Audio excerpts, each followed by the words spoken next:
সজনে ডাঁটার পোস্ত, নিরামিষ তরকারি, মাছের ঝোল সব কিছুতে খেতে খেতে মুখ একদম বোর হয়ে গেছে। তাই আজকের আমি বানাচ্ছি সজনে ডাঁটার ভর্তা।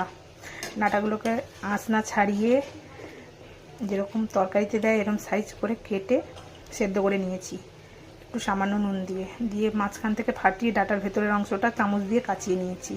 ওই কাঁচানো সজনে ডাঁটার যে ভেতরের অংশ ওইটার সঙ্গে দুটো টমেটো গোল গোল করে চাক করে ভেজে নিয়েছি কেটে, আর তার সঙ্গে 7-8 কোয়া রসুন, শুকনো লঙ্কা পরিমাণ মতন, যে যেরকম ঝাল খায়, কাঁচা লঙ্কা শুকনো লঙ্কা আমি দুটো মিক্সড করে ভেজে নিয়ে ওই মিশ্রণের সঙ্গে শিলে বেটে বা আমি মিক্সারে পেস্ট করেছি, আমার টাইম নেই শিলে বাটার, বেটে দুটো বড় বড় পেঁয়াজ কুচিয়ে তেলের মধ্যে কালো জিরে ফোড়ন দিয়ে পেঁয়াজগুলো হালকা ভেজে ওই পেস্ট করে রাখা সজনে ডাঁটা আর রসুন টমেটো লঙ্কা দিয়েছি, দিয়ে আর এটাকে ভালো করে মিডিয়াম আঁচে নেড়ে চেড়ে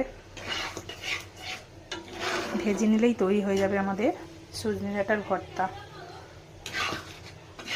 একটু হলুদ দিতে হবে, দেখা যাক এটার টেস্ট কেমন হয়। কেউ যদি সজনে ডাঁটা খেয়ে বোর হও তাহলে নিশ্চয়ই এরকমভাবে ট্রাই করবে।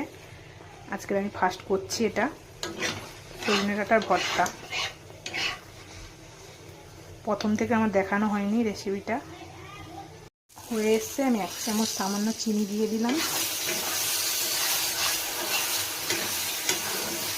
ডাঁটাটা কিন্তু পরিমাণে অনেকটা বেশি নিতে হবে, না হলে ওর মাংসটা বেশি বেরোবে না।